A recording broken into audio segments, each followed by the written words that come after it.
पुण्यामध्ये झालेल्या बैठकीमध्ये तुम्ही एक गोष्ट लक्षात घेतली का? फ्लेक्सवरती फक्त 3च चेहरे होते, अजित पवार, सुनेत्रा पवार आणि पार्थ पवार. मग बाकी सगळे नेते कुठे गेले? नाही, ही साधी गोष्ट आहे की पक्षात काहीतरी मोठे शिस्त आहे. काल पुण्यामध्ये अजित पवारांच्या कार्यकर्त्यांची राज्यस्तरीय बैठक पार पडली आहे आणि या बैठकीमध्ये लावण्यात आलेल्या फ्लेक्सवरती फक्त या 3 जणांचे फोटो होते आणि यावरून वरिष्ठ पातळीवरील नेते हटवले गेले का, हा प्रश्न उपस्थित होतोय.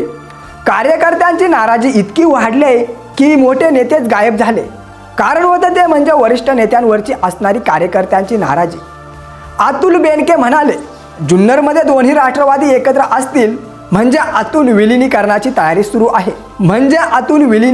तयारी सुरू आहे. का? तटकर यांचा तोरा समोर आला आणि अहंकाराच्या भावात ते म्हणाले, अध्यक्ष आम्ही आहोत, आम्ही ठरवू, तुम्ही ठरवणारे कोण? हा आत्मविश्वास आहे की सत्ता हातातून निसटण्याची भीती?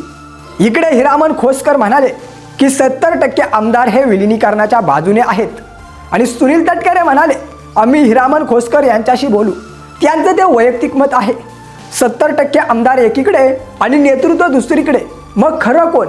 इकडे अमोल मिटकरी यांनी प्रश्न उपस्थित केलेत. त्यांच्यावरती टीका झाले की त्यांना विधान परिषदेवरती जायचंय म्हणून. मग हे प्रश्न खरे आहेत की फक्त राजकारण?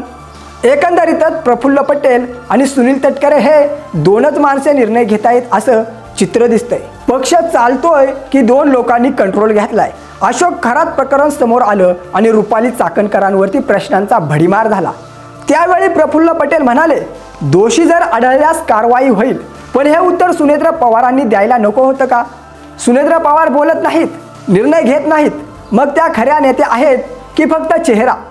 रुपाली चाकणकर यांनी सुनेत्रा पवारांना न भेटता थेट देवेंद्र फडणवीस यांना भेट दिली. हा विश्वासघात आहे की मोठा राजकीय गेम? इथे सुनेत्रा पवारांना कमी लेखलं गेलं आणि एक मेसेज गेला, त्या फक्त कटपुतळे आहेत. हा मेसेज कोण पसरवतंय आणि का? सोशल मीडियावरती फोटो व्हायरल होतात, अनामिका कापल्याच्या चर्चा रंगू लागल्यात. हे सगळं योगायोग आहे का की काहीतरी वेगळं कनेक्शन आहे? अशोक खरात प्रकरण वाढतंय, जेलमधून तो बोलायला लागलाय. जर त्याने तोंड उघडलं तर किती मोठे नेते उघडे पडतील? दीपक केसरकर पासून अनेकांनी त्याला मान दिलाय. मग हा फक्त बाबा होता की सगळ्यांचा गुपित जाणणारा माणूस? इकडे एकनाथ शिंदे, श्रीकांत शिंदे यांचे सुद्धा संबंध जोडले जात आहेत.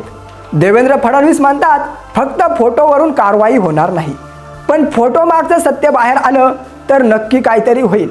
राधाकृष्ण विखे पाटील म्हणाले, आम्हाला आधीच माहिती होतं, म्हणजे सरकारलाही सगळं माहिती होतं, पण कारवाई उशिरा का झाली? एकंदरीतच पक्ष अस्तव्यस्त झालाय. आमदार नाराज आहेत, नेतृत्व गोंधळलेलं आहे आणि या सगळ्यात सर्वात मोठा प्रश्न, पुढचा स्फोट कधी होणार? शेवटी सुनेत्रा पवारांवरती दबाव आहे, त्यांना निर्णय घेऊ दिला जात नाही. मग त्या खरंच सत्ता चालवतात की कुणीतरी दुसरंच? जर उद्या अशोक खरातने सगळ्यांची कुंडली उघडली तर महाराष्ट्राच्या राजकारणात भूकंप येईल का? तुम्हाला काय वाटतं? कोण कोण उघडे पडणार?